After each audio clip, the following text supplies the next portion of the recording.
We're back. It's been a while since we've gone live, so we got a lot to talk about here on the Sooner or Later Sports Show. Thank y'all for pulling up. I am your host, Jay. Thanks for pulling up here on the YouTube channel and listening wherever podcasts are downloaded and listened to while you're here. Please wipe your feet, like, subscribe, rate, review, give us 5 stars. You don't think we deserve it? Go ahead and give us those 5 anyway and gift it. So on today's episode of the Sooner or Later Sports Show, we've got some fun stuff to talk about, like Paul Finebaum is talking bad about us, while we also got to talk about our quarterback. What does things look like in the outlook for 2025 season? We'll also just hang out and answer questions around recruiting and transfer portal and all that good jazz. So it's been a bit since I've seen y'all. I miss you. What is going on, ladies and gentlemen? What is going on? So make sure you, like I said, wipe your feet, hit the like, subscribe, and all that jazz before we get diving. Coop is out for a bit. He may try to jump on. He said a little bit later. He got a baby that's not feeling too hot. And so, you know, the bug is floating around. I need y'all to get some understanding. Please not only wipe your feet, please make sure that you wash your hands. Things are getting bananas out here in these streets. Also, shout out to, you know, the hometown squad here in OKC, the Thunder up. They beating the dog out of the Cavs. They're getting their revenge from the last matchup, and they ain't got their big men playing. But not even gonna talk about that. Shout out to our partners over there at BetUS. They're hooking everybody up. 150% bonus on the first deposit up to $2,000 by using promo code YouTube150. So on that, yeah. Some changes are going to be coming to the channels very soon. And I'm making adjustments a lot earlier than I anticipated. But we've seen substantial growth, 18,000 subs. And by the end of this recording, we could be at 18,200. Thank you. Shout out to you all for joining us. The change we're going to see here is probably a slight channel name change with similar focus as we've been doing. Going to put all of the Sooner or Later Sports stuff, keep it here, main channel. The other channel that we had Sooner or Later Sports going on, that one will be changed. We're going to bring all the recruiting and stuff back to this one. This is going to maintain focus on OU, SEC stuff, college football in general stuff. We're going to make that the major focus here and keep it that way and bring recruiting back into this channel. The other channel, we're going to probably, you know, transition that one into more of a pro, talk some Thunder basketball, talk some NFL, kind of mix it up with some of the top stories there. Because I think that would be a lot more fun. Having it all in one spot. So this will be the last live stream you'll see or Sooner or Later over there. I think I'm gonna move that logo to this channel, so it'll be Sooner or Later Sports with me and Coop. So it's gonna be a great time. So I appreciate y'all for riding with us. We're gonna try to make some of the best content possible for you all. That way you all can totally enjoy it. Yeah, I'm a little late. Had some technical difficulties. I just got back in town, so I'm trying to get back. My wheels going back, and no corrections. Definitely did not hit the transfer portal. I'm not hitting the portal. I have my teams. I got my teams that I love. Sooners, I'm a season ticket holder. So just let me tell y'all that. If you'll see me talking about other teams in sports, but I got season tickets in Oklahoma. So let's keep it there. But the one I want to dive into is, as an opener, is Paul Finebaum had some things to say about the Sooners, which I thought was super fascinating, that he has already chimed in before. And I saw over there on the Finebaum show, and it's been floating around the social medias, that Finebaum had things to say. And this is kind of what he led with. He says they could be undefeated headed into Dallas, which Finebaum thinks we have a chance for it. Think they're going to have a much better year. By the way, if they don't, Brent Venables will be gone because he can't survive another bad year. That's the simple quote. Talked about a few other things, but he is 100% correct. I know a lot of you don't want to hear the hopium come from your boy. Y'all don't want to hear the excitement that I have to say here. But I'm going to tell you now. 2025 should be better than last year. Barring injury. That was our biggest problem, is that we had a substantial amount is all the injuries you had on the front line, O-line, wide receiver on the offensive side of the ball, while also having two extremely green quarterbacks. Recipe for disaster. Unfortunately, we had to deal with that all of last season, and the good thing is that we still into a bowl game.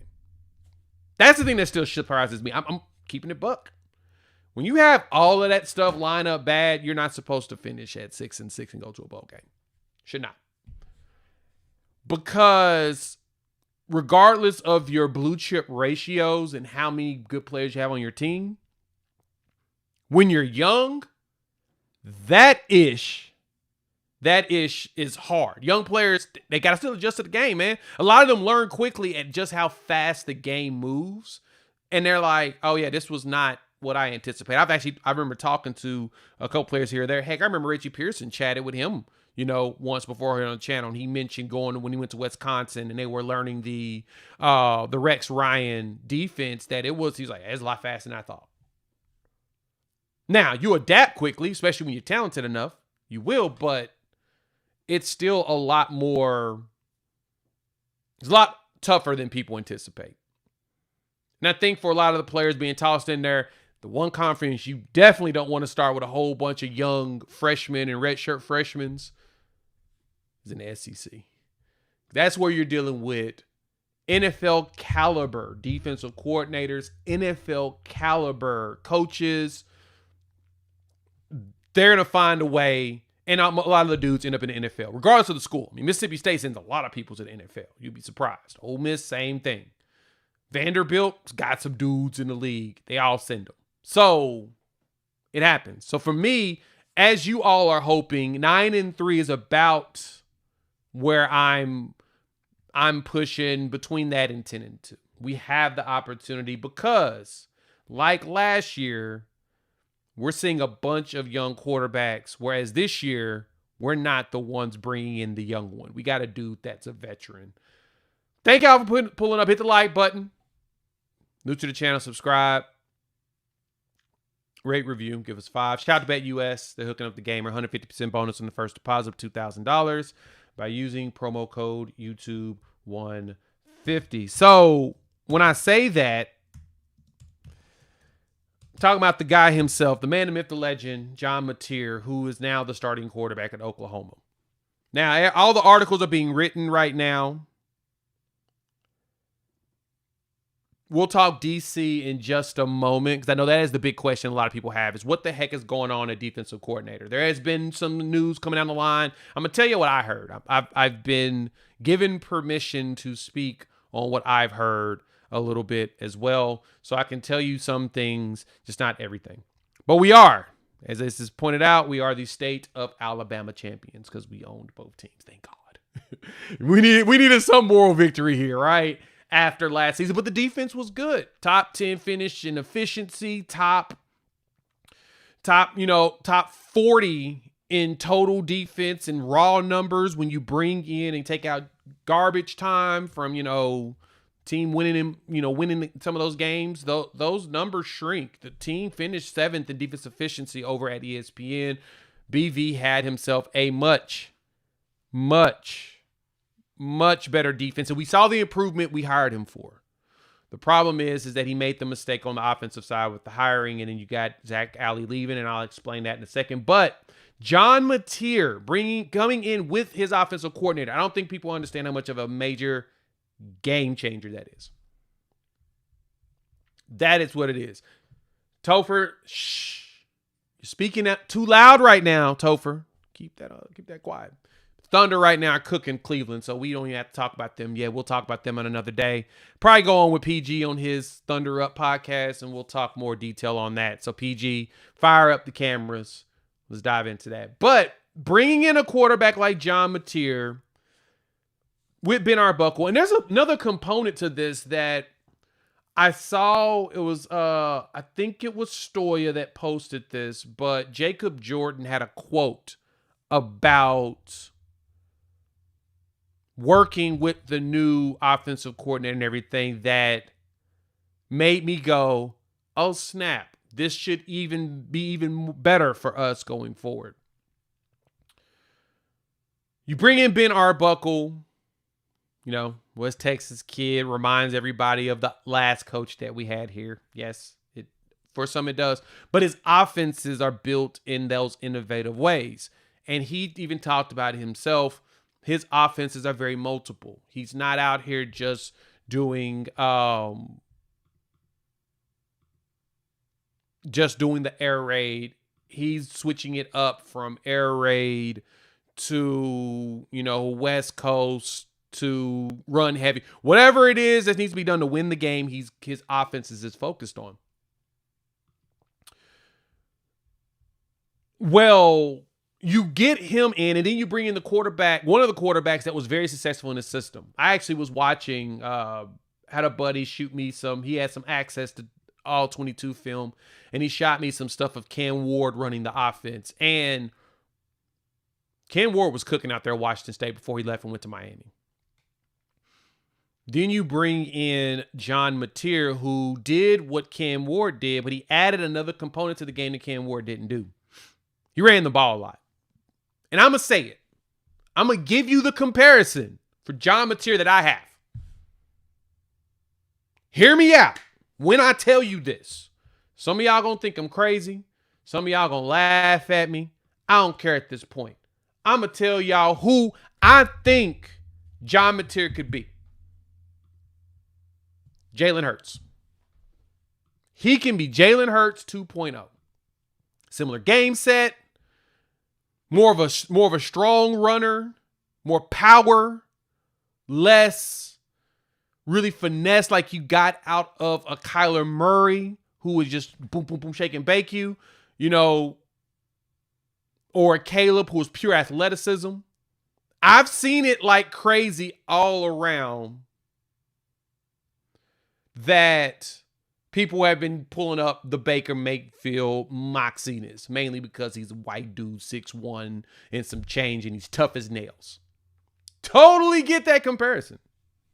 I don't see Baker out of him. I see Hurts. I see Jalen Hurts with an arm. Jalen Hurts with better touch, back shoulder drops. Not as much of a power runner, but a better passer. That's what I see. Because I know that we had our complaints about Hurts and the way he threw the ball when he was here, but Hurts still was completing like crazy. Like, Hurts was still putting some passes in spots where you're like, wow. That's what I see as my comparison. And like I said, Hurts' college stats were not terrible here. They're really good. They were really good. But Hurts also came out there, pulling up his career stats now. He also ran for like, what was that? 1,000 yards when he was here. He completed 69% of his passes for 3,800 yards, 32 touchdowns. Then he ran for 1,200 yards, almost 1,300 yards. And also ran for 20 touchdowns. So 69% completion percentage with good passing. Mateer is similar to that. That's where I saw the comparison.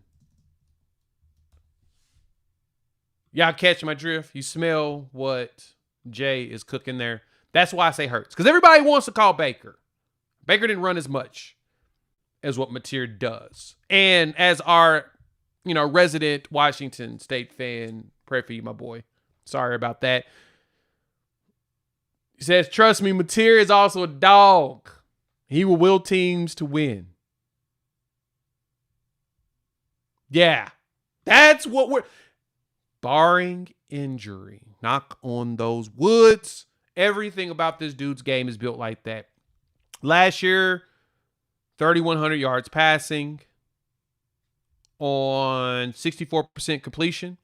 We'll get that improved. 29 touchdowns last year. Hurts had 32. He had 29.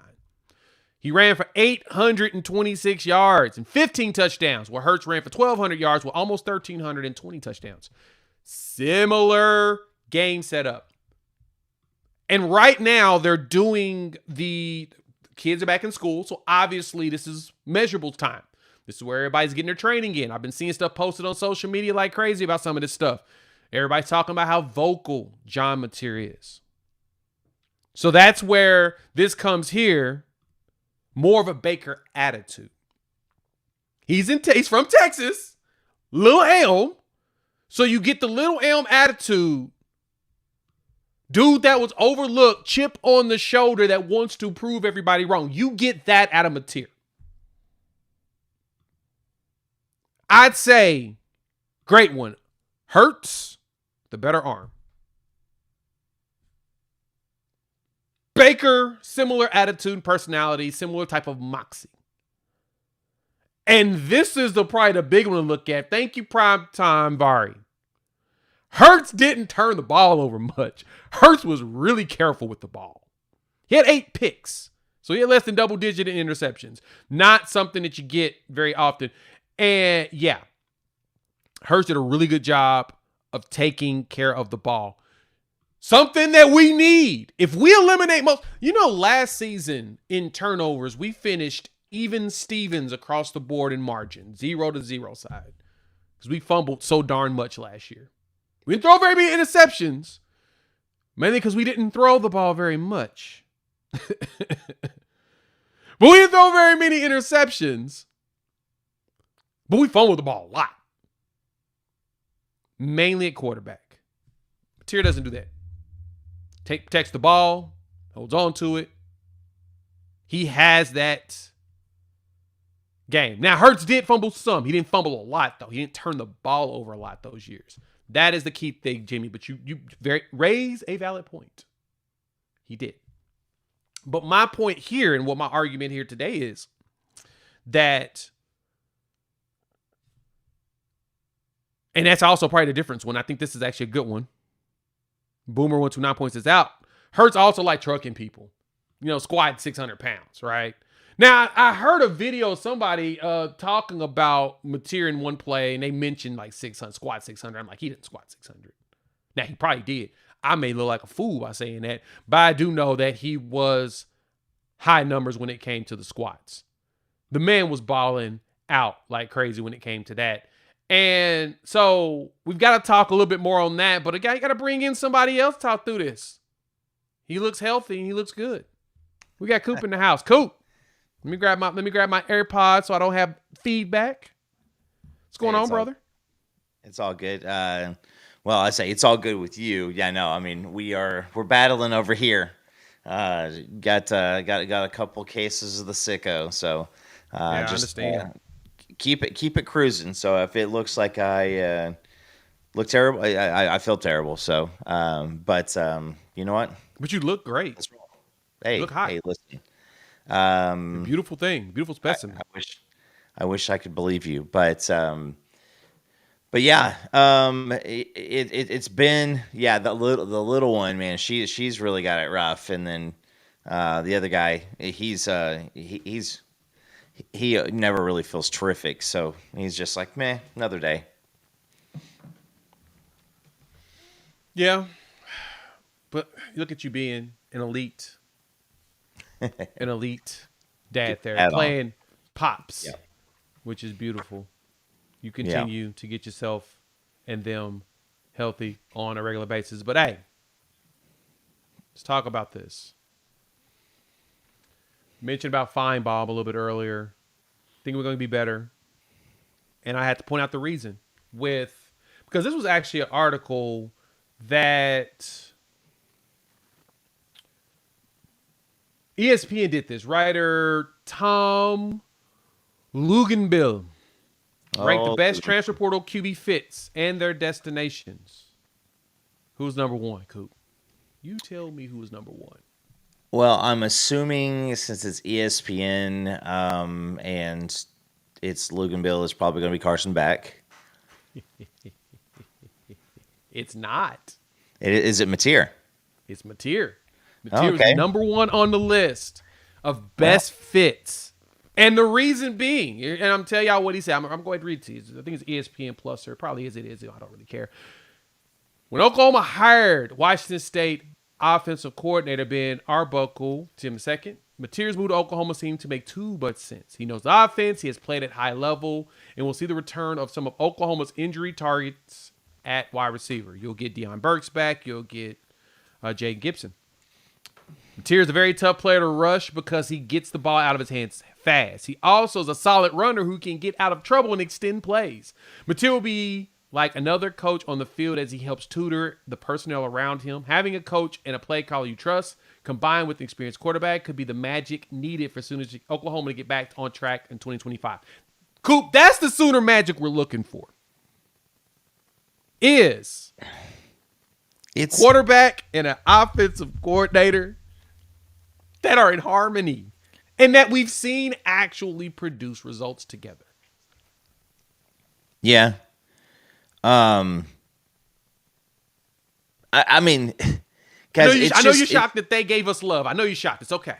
It's okay. Well, it's not even like giving us love, because I think at this point, like, we're going to be going into this year basically feeling almost exactly the same as we were going to be feeling coming into this year. Is True. If our offensive line holds up, we got some decent talent at wide receiver. Now we've got some proof of concept at quarterback. You know, you saw Jackson Arnold in a throw here, a throw there, but, you know, Mateer's, you know, got this complete year under him. He's played underneath a less than stellar offensive line. I mean, he was sacked 31 times. You know, that can't all be on the offensive line. Some of that's holding the ball too long. But, I mean, listen, dude balled out. I mean, who was the one that had all gas, no brakes? Was that Texas a few years ago? Yeah, that's what that's the Sarkisian Okay. thing that they're still going with right now. Yes. Like, but then they had something new this year. So I guess when you come up with your own thing and you're looking for it, you don't have like play like a champion today, like for decades. You just come up with something new every couple months. So, Right. But I'm not going to slam Texas this year. I promise. But seriously, like it's just realizing, because I mean, like, you have any type of offensive pulse, you beat Missouri. You have, you know, anything of consistent offensive pulse, you potentially, you know, knock out, you know, Ole Miss too. And it's an 8-4 team, and we feel really, really different about this. We looked at how many times wide receivers are running by themselves going, hey, and Jackson's doing the wrong thing behind the line of scrimmage. So I just believe this is, you got a proven concept coming in with Arbuckle. You've got his quarterback. He's got essentially more talent around him than he had at Washington State. This defense, if it just kind of like stays on par this year, you got, again, 6 new starting quarterbacks with new teams, whether a freshman, transfer portal, whatever, going into next year. So, like, yeah, I mean, if you look around, I think that the smart people who look around and just say, like, well, the defense, we expect to be good again, and we expect the offense just to hold up its own at least. You know, Yeah. At that point, people are going to say, like, hey, don't, you know, because is Ole Miss going to be just completely loaded like they were this year? You know, I don't think necessarily that you can count on that.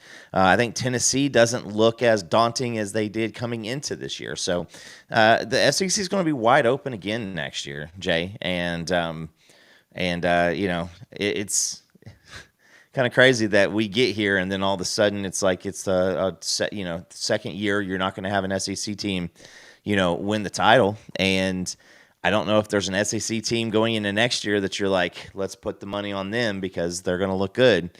So, I mean, it's good for college football. A lot of people were worried that the SEC was going to be super, super heavy. But a lot of stuff are up for grabs. No, yeah, 100% agree. And that's going to be the fun part, is we're going to break this down Sunday. That's what we're going to do. Sunday, we're going to preview, super early preview, because it'll be the perfect Sunday to do that. It'll be right before I go on vacation. We're going to go and break down the schedule at a super early rate and dive into that bad boy. And I talked about this earlier, though, Coop. That's the thing that's going around right now.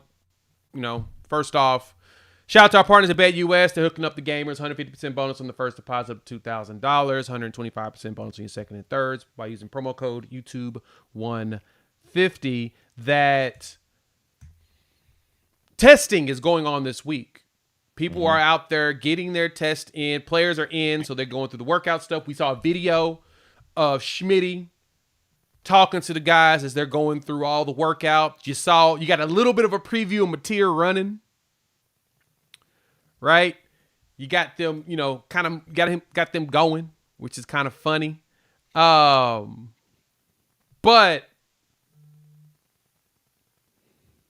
the names that have been flying around social media, Coop, there's been 3 names that I've been hearing and seeing floating around. I've been seeing Mateer. Very much. I've been seeing Elijah Thomas from Chakota, in which we talked about him. Alien. Oh, everybody's saying that kid's an alien. He's, if a lot of people, when you think back to, it's not the D.D. Westbrook and Hollywood Brown or CeeDee Lamb that Elijah Thomas is. He harkens back to Ryan Broyles, to Mark Clayton, that type of wide receiver. Sterling Shepard, who's still playing. That's who he reminds me of.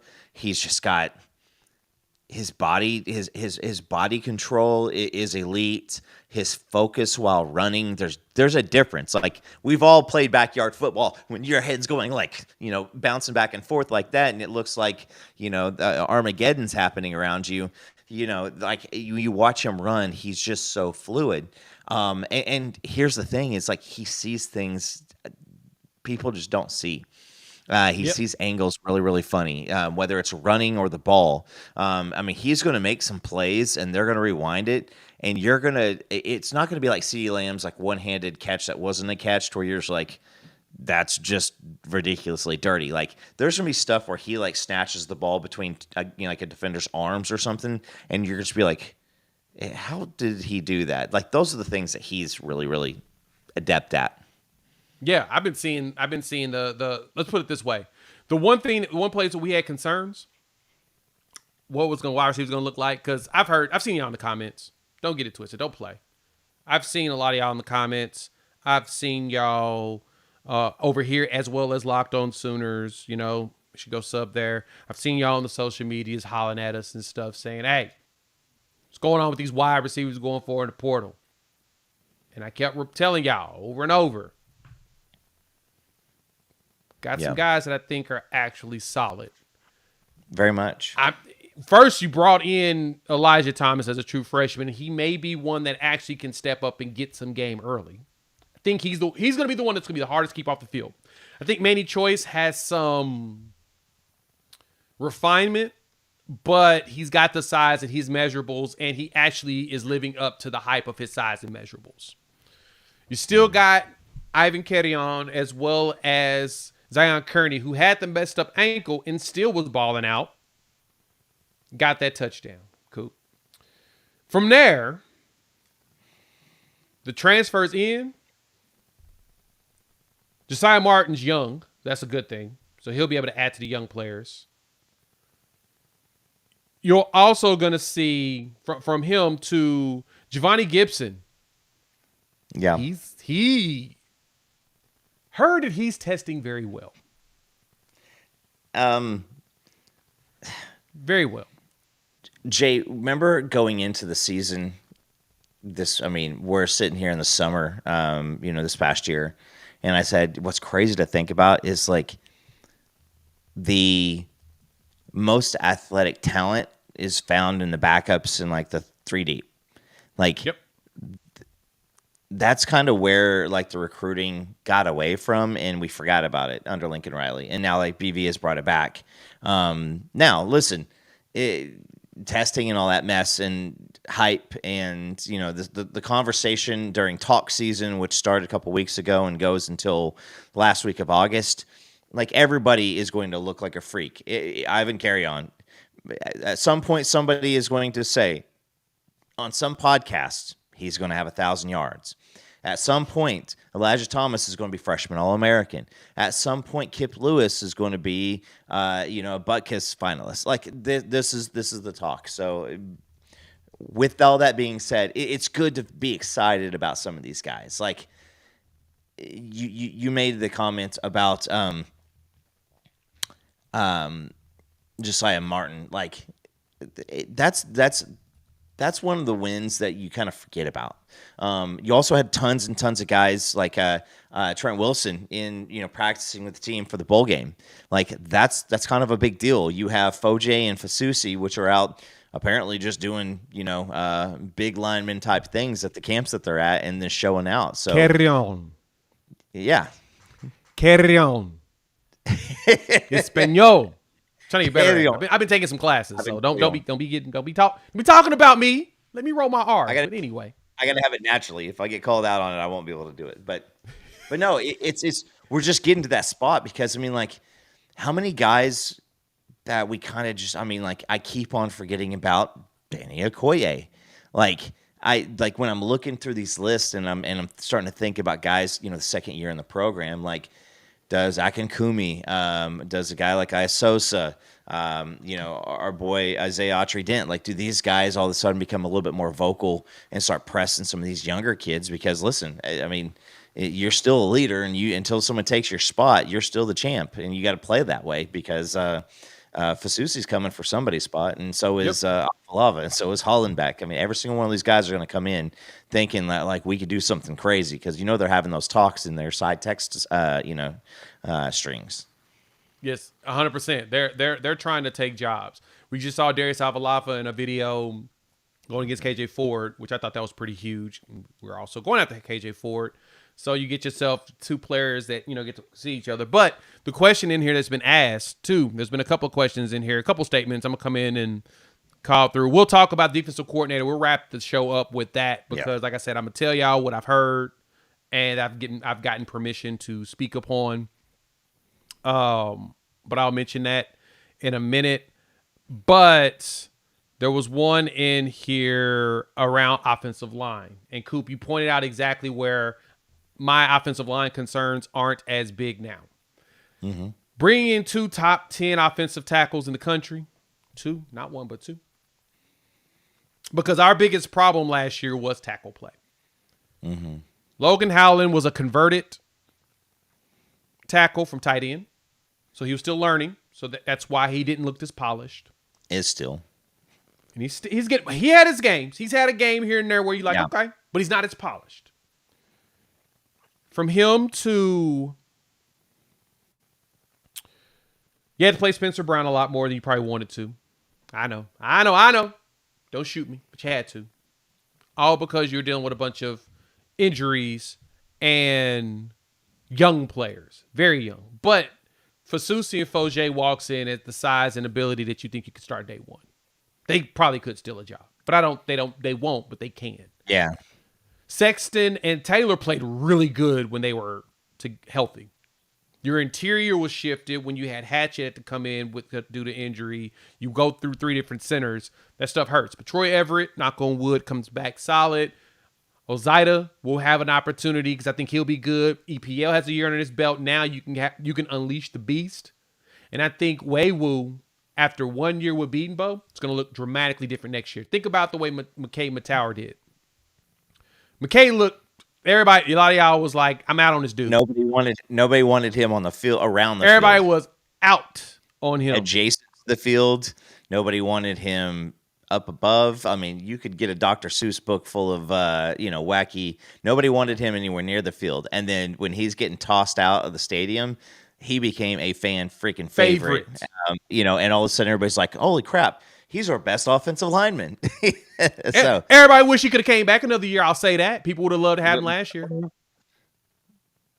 Say it again, girl. A lot of people would love to have him back. But that's what I see got away with. But I think he can elevate that. I think he has a better skill set in comparison. He just needs to get used to the way Beatonbow does things and really get the sets down. But Arbuckle's system slows it down. From there, that offensive line goes back 3 deep of actual people with experience. And then that's when you get to the freshmen. Transfers come in, but Klinko's going to play mostly interior, most likely, and you got Simmons can play some outside, but you got experience, something that you ain't had. That, to me, is where you see your current players will probably be a lot more healthier than they were last year. I don't think we're going to see a whole bunch of freak accidents as much, knock on wood.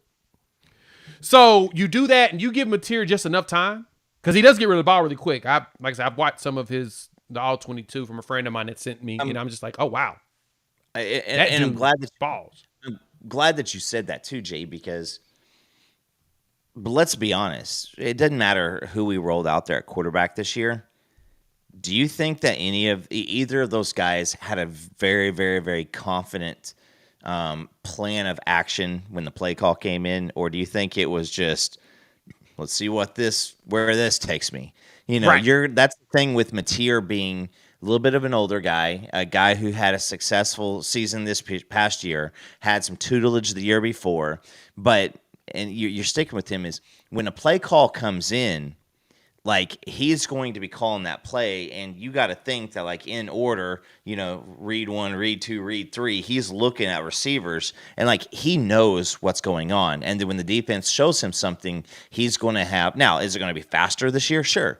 But like that's going to be the difference is, the offensive line isn't going to be out there just holding up while some guy is running around trying to decide what the hell's going on around him.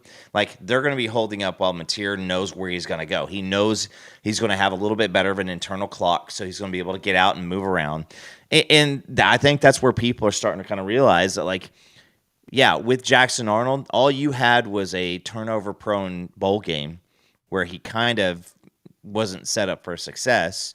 And then he had the same stuff. That's the difference between Nico and Jackson going into this year. Nico had, just a meh bowl game, and all of a sudden he had hype. Jackson threw some turnovers in there, and all of a sudden he had a turnover problem, which turned out to be true. So, yep. So if a lot of that stuff we can clear up, I think it'll be a lot better. That's the most important thing is you got to clean up a lot of that stuff, turnovers and all of that. But yeah, if he comes in and just balls the way that we need, we'll be fine.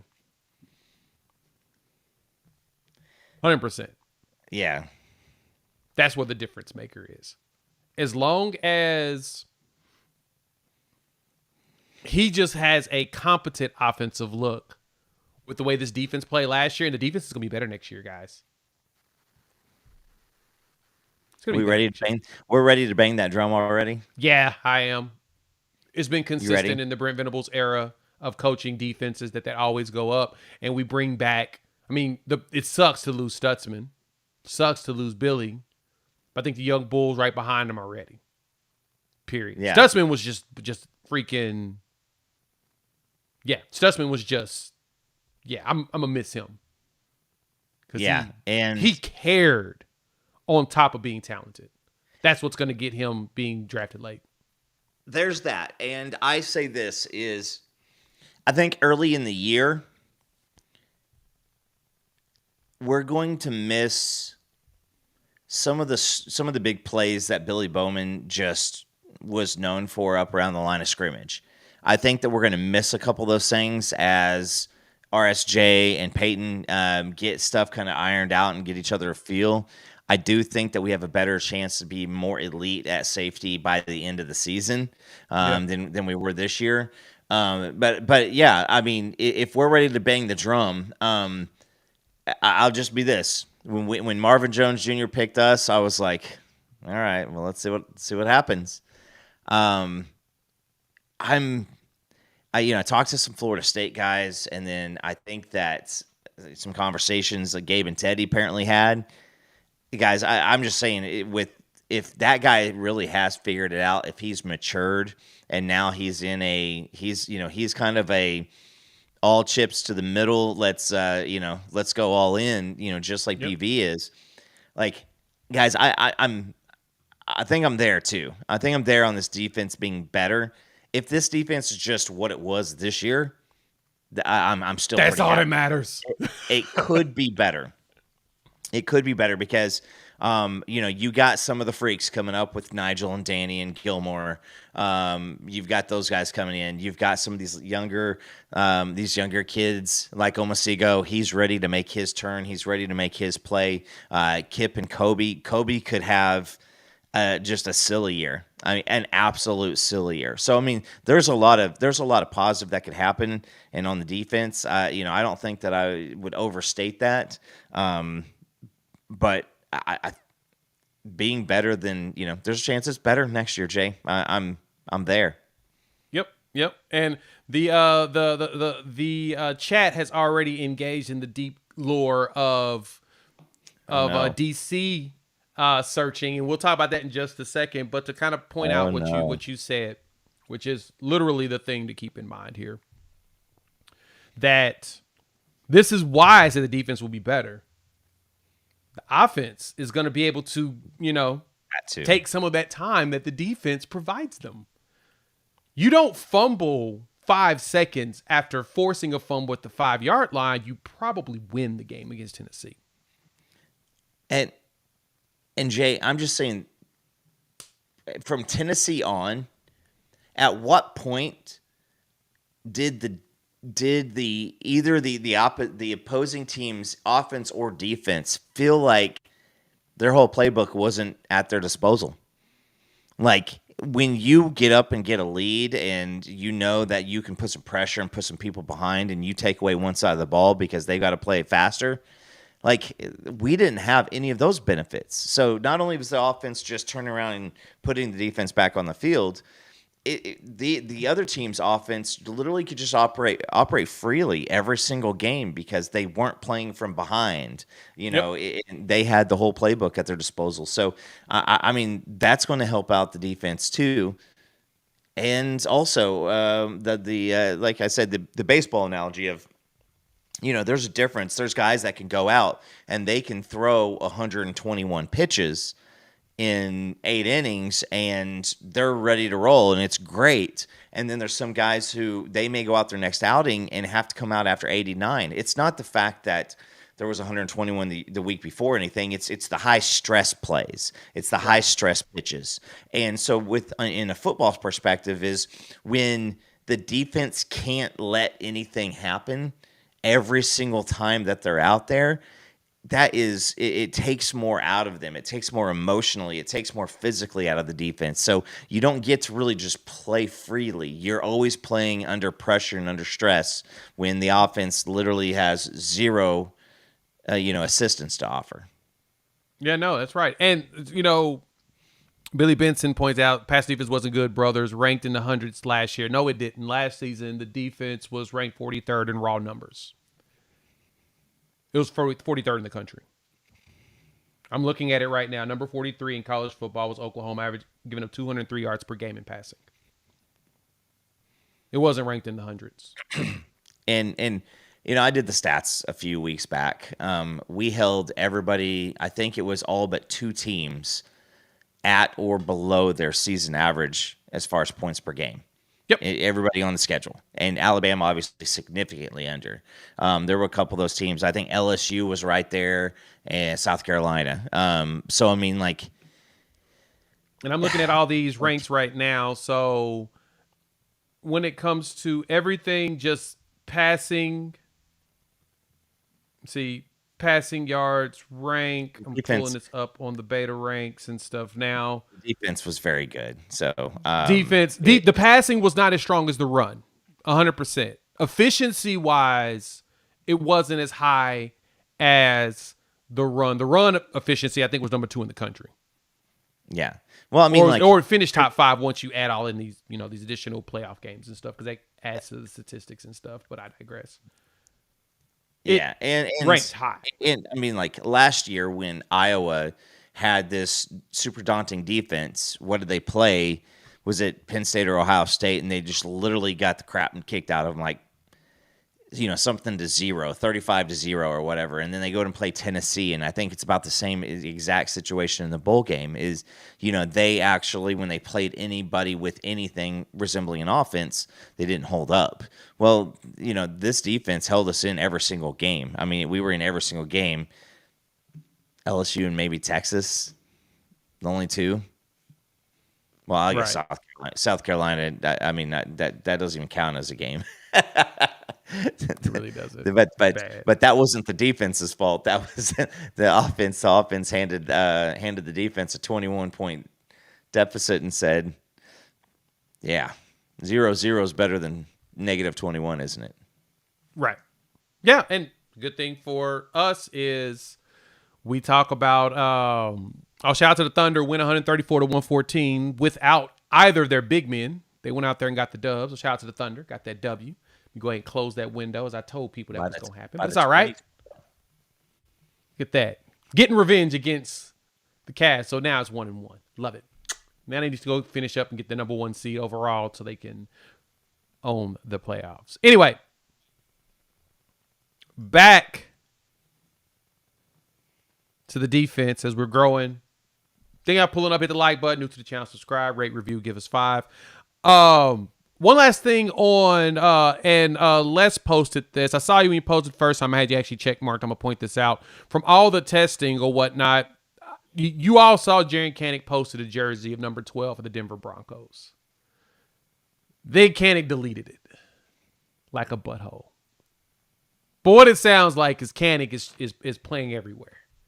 They're gonna put his athleticism to work. I saw somebody posted on social media that they think that he's gonna be playing some offense and defense, which I get. Hope it's true. Let's ride. Put that speed to work. Put that 10, 5, 100-meter runner out there and do something stupid. Hey, I got no problem with it. You sure as hell ain't doing much at linebacker. And as much as I want you to. I still love you, Kanik. You're my favorite. With all due respect. I mean, listen, it's hard to not play the position and then go to maybe the one individual who asks more out of any linebacker than any other, any other defensive mind. But I mean, let's just be honest. Kanik is. He takes that mantle of comedic relief very, very well, and he loves being a little troll, and now he's doing it solo. It's gonna be fun, and he cares. I think that's one thing I like to point out to everybody. Yeah. You can tell he truly cares about being good in some capacity, but he could do some crazy stuff. We're gonna see. He's the problem for him is that he's super fast and he just goes and makes really, really, really, really, really fast mistakes. He'll get better. It may take him the last year for it to click fully and he dominates. You're like, where's this all been this whole time? Hey, not everybody can catch these defenses and make it happen as easily as early. And the athleticism sometimes just outweighs them. But anyway, let's talk about this real quick before we wrap up. Let's talk about these defensive coordinator spots. Shout out to BetUS. They're hooking up the gamer. 150% bonus on your first deposit of $2,000 by using promo code YouTube150. Coop, I've seen 3 or 4 articles already come out. I've seen the whole chat talk about it. I've also seen the opposition talk about it. I'm going to tell you what I've been told. I had permission to actually say this. Do not sleep on the Jim Knowles smoke. That's all they said I was out to say. Mainly because it's been mentioned in the chat. The rumors are floating around. He still has family here. AKA a fiance, supposedly. Some people know who they are. So, at his age, and he decides that he wants to come back to the state, it's a possibility. When he left and went to Ohio State 2 years ago, there was no opening here. He's still at Oklahoma State.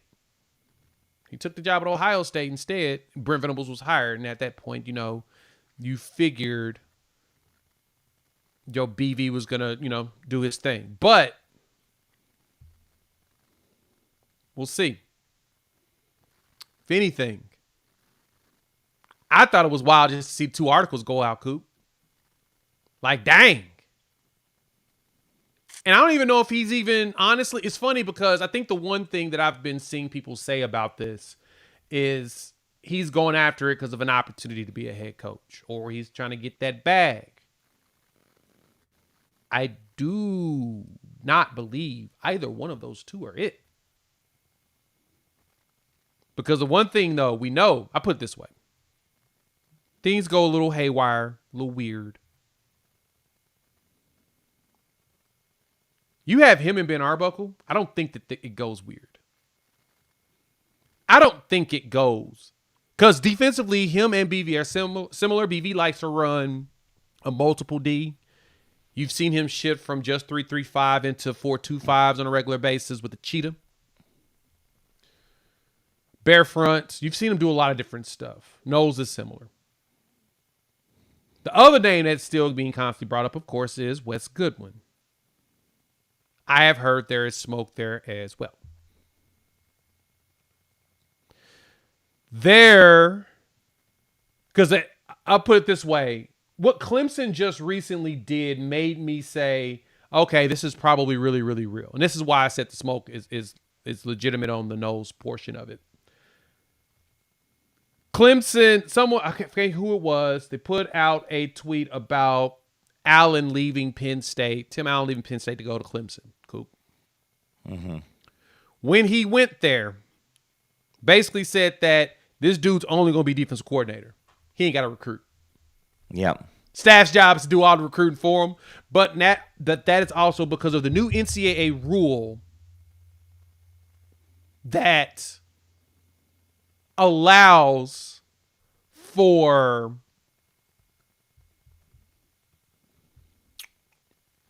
them to have more coaches on staff. So when I tell you that because, trying to deflect a hot or anything. No. I'm telling you now because, Coop, that makes sense to me. If you got a staff that's bringing in really good defensive talent, that's shown that they can play really good defense against a lot of teams, and all you need to do is come in there and coach them, you wouldn't pass on that? You wouldn't take advantage of that opportunity? I mean that's why Nick Saban's no longer there. It's not about coaching football anymore. Now there is just this enormous thing. So, question is, how do you get that money to make it happen? Will you get the money to make it happen? I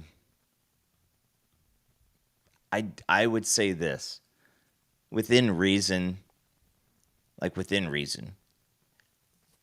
money won't be the issue here. Like, if he asks for something like $5 million a year, that's not a logical number. But I think that there is a conversation happening right now between those two. I still think that the Clemson, that Wes is still in the kind of in the spot, and so is BV's just calling stuff. Yep. And the elevation of, I think that a lot of things are on the field. I also think that it's up to the defensive coordinator, and it's up to Jim Knowles whether he wants to say to his agent, hey, let's go ahead and start having open conversations and let's get this thing out in the news and make it a distraction going into national championship game. Mm-hmm. Or let's keep smoke for right now. So right. I would say this. If everything, I just put it this way. If this thing is legitimately real, just for everybody out there, then it will be extremely quick. Remember how fast Lincoln Riley was going? It'll be kind of like that if this thing has been really real. Basically on Tuesday, 1:21, is most likely when you will hear it be done if it's truly happening. Chuck, you asked a good question. What happened to his own position coaches? He didn't bring a single coach with him to Ohio State. I don't think he did. Those dudes were all there. He came in as a linebacker coach with Laurinaitis, who's the main linebacker coach there. All of those coaches there on that defense, if I'm correct, was all Ohio State guys. They were already there with Ryan Day. I think they made maybe one or two adjustments. Larry Johnson on the defense. Larry Johnson's been there forever. The Godfather, which please retire. I love you, Larry. I don't know. I think you're an amazing man. I just need you to retire. Come south and be an analyst, and that would be amazing, right? It'd be warmer weather. We got nice people. Coop would definitely get you into some great spots. Larry Johnson, you should come on down here and be an analyst and just, have your retirement gig. Hey, listen. Do that. But on that question, though, Chuck, if he's coming to run the defense, what does he need to? He don't need to bring position people. He didn't move position people around when he was at Oklahoma State and Ohio State either. That's kind of my point. He's just one of those dudes that walks in and architects the defense and say, boom, go make this thing happen. And that allows BV to be able to focus on game management because we've seen those capabilities already. Know he can be trusted. Focus on game management, organizing everything, make sure things works out, take care of the team. Ben's going to be doing the offense that way. Knock on wood, second time's the charm when it comes to having somebody be able to do that. Levy wasn't god awful, but all y'all begged for him back after you wanted him gone. So we learned a very quick lesson there, right? There he goes, Topher. Good point. He brought his safety coach with him. That's what it was. I couldn't remember which one. Because he coaches linebackers, but Laurinaitis also coaches linebackers, and he's been there forever. He's been there for the last couple of years. That's how we lost Peyton Pierce. Because Laurinaitis is that good of a coach. Like, beloved. He's really good. And did it. That's Notre Dame had him at one point, too. Yeah, that's his alma mater, too. And so, it's... Hey, it would be like Teddy Lehman being a really, really good linebackers coach here. Yep. So it would have been nice if he, because he was a grad student. Yeah, he was a grad assistant, and he played. He was an Ohio State grad. He was a grad assistant. Started Notre Dame, went to Ohio State, and has been eating when it comes to that. So, yeah. Just saying. You make sure you go back to the rewatch. We did talk about Kanik and the position change, but I'll say this: playing quarterback now. He's gonna play everywhere. We're gonna make him do it all. He's actually really good quarterback-ish back in his high school days, though. Taysom Hill. I saw somebody put Taysom Hill. Yeah, Taysom Hill basically is exactly what you're getting out of. He's like a Taysom Hill type dude, but he's good. He's good. Athletic as hell. You just got to get him to, close. But yeah, I don't think that there is a situation where he needs to bring any staff with him unless we can go find a way to steal one of these coaches. I'm looking at Ohio State staff real quick. I would love to get my hands on, and this is no shade to our guys. They're defensive backs coaches. Tim Walton. Tim was with the NFL before he came to college in 2022. If he would like, totally can. But at the same time, I think that for Tim Walton to leave, he'd have to get a defensive coordinator spot. Yeah. Because he was defensive coordinator at Miami and Memphis before he went to the NFL. And he was actually DC over there with the St. Louis Rams back when they existed. Feels like a long time ago, right? Yeah. But it wasn't that long ago. St. Louis Rams. What is I don't know. Let's not even go down that. I don't want to go down that rabbit hole. But Tim Walton ain't leaving him. He probably could end up being their DC. Ohio State. Dudes, they got some good coaches on this side of the ball. My point is, light a cigar up. Smoke is legitimately there. We'll see what happens. Yeah. Tim Walton. My bad. Walton. Tim Walton. Tim Walton. He's the assistant head coach and secondary cornerbacks coach. Their safety coach, Matt Goody Guerreri. Guerreri. I had to throw the R's on. Good content. Guerreri. Right.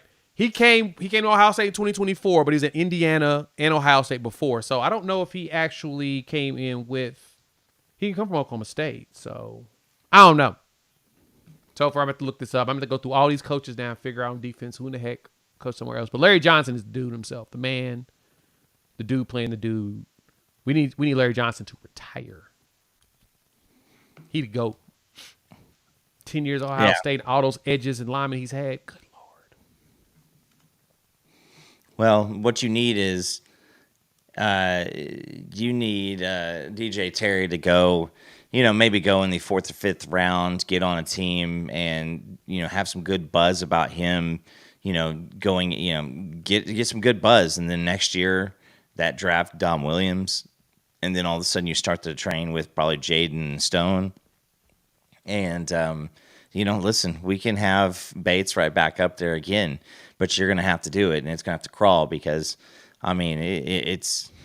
we haven't since Gerald and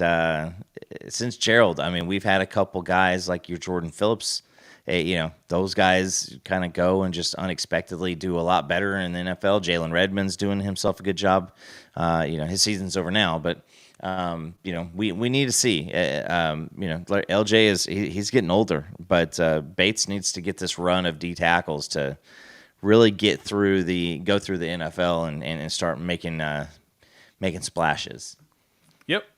Give me some but yeah, Kanik in the Wildcat. It's gonna be fun. Last thing though, coaching stuff. I've been seeing this going around, of course. There's been rumors about potential coaching changes and position coaches anyway for Oklahoma. For example, DeMarco Murray has been linked to the Cowboys as of late. He's a former Cowboy. He's beloved by Jerry Jones, except for when Jerry Jones needs to pay him. Yeah. That's when he decides that he needs to go ahead and send him on his way. Then he's not beloved. He'd be left. He'd be left at that point. He got but I could totally see DeMarco taking an NFL job. He's an NFL guy.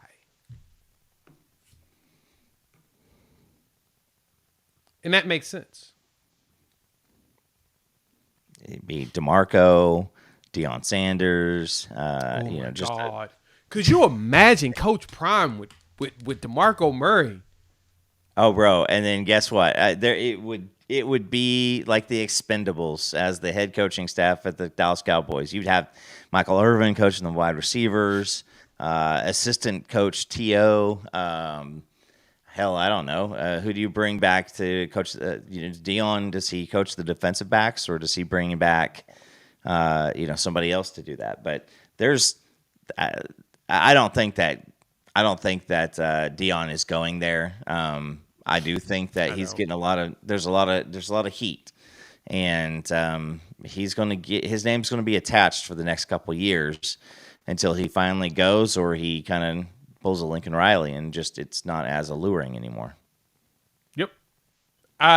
If we have a change, running back coach is a very tough one. If he decides to go, that would be a tough one. Honestly, I keep it real. Y'all may think that some of y'all may think you're above this, but I'm not. And I would have interest. You know who I would want at running back coach if DeMarco Murray decides to leave, Coop? Tashard Choice. That sounds like a really good name. But I think I'm going to one-up that one. Give me Stan Drayton. Yeah. Stan Drayton was the head coach up at Temple. For the uninitiated, Stan was a running back coach from 2012 to 2014 at Ohio State. He was running back coach at 2017 and 2021 at Texas. Went to Chartrois, got the job afterwards. Dude can put him. Dude can coach. Zeke was one of his running back. Zeke Elliott was one of his running backs. Good Carlos Zeke. Hyde I mean, good Zeke. Zeke ran for 1,800 yards at Ohio State. And when was he at Texas? Do you have those years again? 2017 to 2021. Who was the running backs at Texas in 2017? So then it's the is that Bijan? no, Bijan would be right after that. Who is the one? Oh my gosh, he's over Dante Foreman, who I think ran for close to 2,000 yards at Texas. So, and he's him, Chuba Hubbard. There's a lot of like Big 12 running backs that were dogs that like just won't go away, and they just keep on rotating around, and they're doing a really, really good job. And they're both those guys are one of them. Dante Foreman, he's been in a lot of different camps, and even it's been his time to shine. He's actually produced pretty well. So, I'm for Drayton. So, by the way, yes, the recruiter for Bijan Robinson was Tim Beck, who's the head coach over at Coastal Carolina, and Stan Drayton. 2020 was when he recruited him. Drayton left in 2020 after 2021 season. That's when Choice. So Choice. Where Choice was 22. Oh, before that, wasn't he there? Was he at Jatech, or was he just the assistant running back coach? I think he was coaching. He was coaching at Jatech, 19 to 21. Okay. Yeah, 1921. Now, man, Tashard Choice loved OU. He did. He just had a fella in front of him who was a really, really good running back. And his name's Adrian Peterson. So Kewan Jones and Ronaldo Works were the first hurdle, and then Adrian Peterson showed up. Then AD shows up, and he's like, "Oh, okay, no, we're not doing this." And I don't know, Jay, did you see Adrian's little son? Yeah. Was he a 7th grader? Little all day. Mm-hmm. He's in the 7th or 8th. Yeah. He's class of 2030, whatever that is. Yeah. It looked. It's we've already been through a lot of like really, really great running backs, like kids come through, and not really any of them, worked. I won't count Christian McCaffrey because Ed was a receiver, but right. But you've had a couple of kids of big players when we were growing up. If AD can, if his son can come in and actually turn into something, he's got to learn how to catch though, because that was what pushed Adrian Peterson out of the league. Is he looked like a clown show when he was going out for a pass. Like it just was not pretty.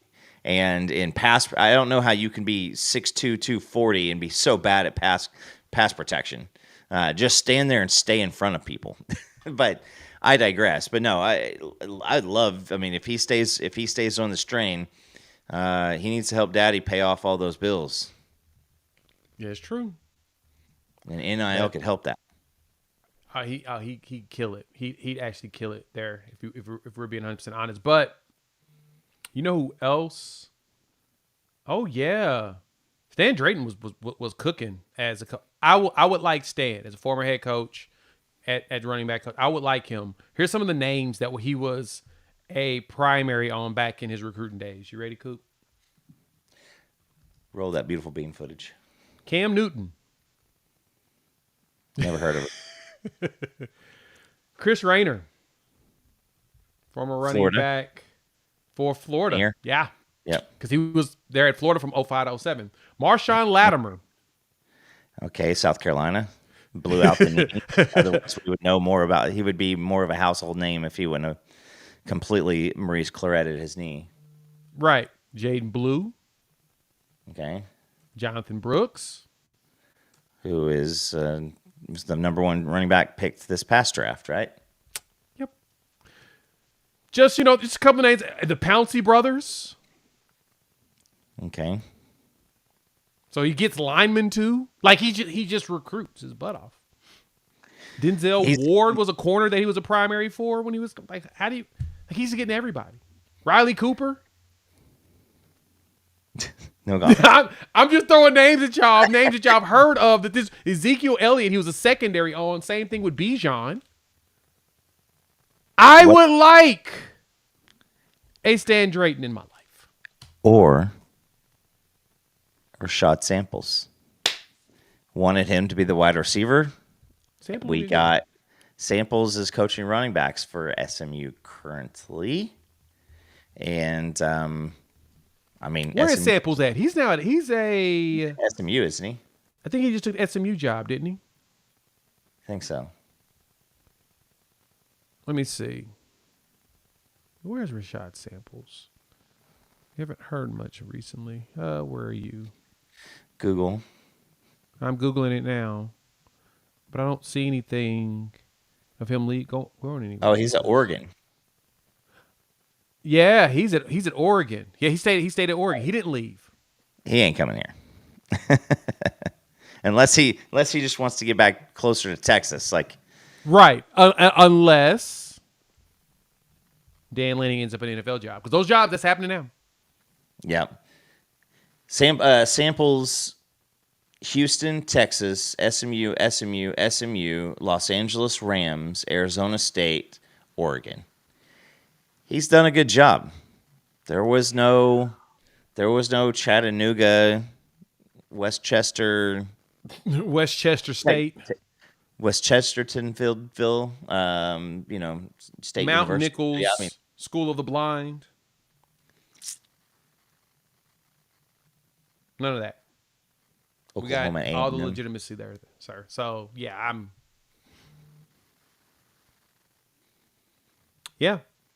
that is a conversation that can be had. Yeah, he's but it's I think that there's a lot of conversations going on. I think there's been a lot of stuff out there, obviously, about coaches. Let's be honest. Like, even when the season was still going on, there was a lot of verbiage that is like no one was going to be safe outside of maybe Bill Bedenbaugh or Emmett Jones. You don't get Brandon Hall. You don't get Fasusi and Fogier without. Oh yeah, you're losing at least one of those guys. So, long story short, there's still a lot of coaching carousel to go on, and so don't be surprised if next Sunday night we're still kind of just waiting for some, tea leaves to settle. Yep. And even add to that though, Coop. To wrap it up, someone asked the question, "What's taking so long?" It's probably why. Swinging for the fences. While at the same time, are you really in a rush? Your linebacker coach gone, but who coaches linebackers too? BV. Like, so do you have to hire someone day one right now? Like, is it emergent? Practices aren't happening until what, March? Right now it's winter workouts. So they're with Schmitty anyway. They're not supposed to be around, yeah. So yeah, they're focusing on recruiting, and that BV can, you can have Skalski get his, cut his teeth in the game. But there's no real reason to rush that, like at all. So, to me, no, you're good right now. And listen, if it ends up being Knowles, like, there you are. If it ends up being Wes from Clemson, there you are. If it ends up just being Brett Venables, there you are. Like, I don't think it's that big of a deal. I think that from the aspect of, like, I can say either side. I think that if Knowles really wants to be here and wants to get out, I think that he ends up here. I think that if he wants to see what he can kind of like maximize this package at, I think it probably doesn't end up. Yeah, no, that's a fair point. I guess my question is going to be, who's another big name candidate you could go after? Because in some situations, it could be a position coach in the NFL. So maybe somebody that's in the playoffs. Arnett, the Zach Arnett. It was defensive He guy. He just took the job at UNLV, but buyouts are usually reduced at a certain point. And I think our board meets next week? Tuesday, I think. Yeah, it's Tuesday. So right after the holiday, and kids back in school, it's probably we're going to see some of the changes in the coaching staff at that point. The college football season's over, and the adjustments will probably happen there. So, and Jay, what happens? What would we be talking about right now? Would we have a show? Would you guys be able to be? You guys would be watching The Office for the 43rd time if you didn't have us to tune into and talk about this. If it had already been done, so we'd be coming up with who's going to win the Nagurski Award, who's going to win the Bednarik Award. Like we would just everybody on this team, right? 100% first team All-Americans, just up and down the team. So this gives us something to talk about. Yep. So, Sooner Cowboy says, well, I mean, you're not going to get somebody to quit their job in the middle of the season. That typically doesn't happen. Kind of tough to get somebody to do that.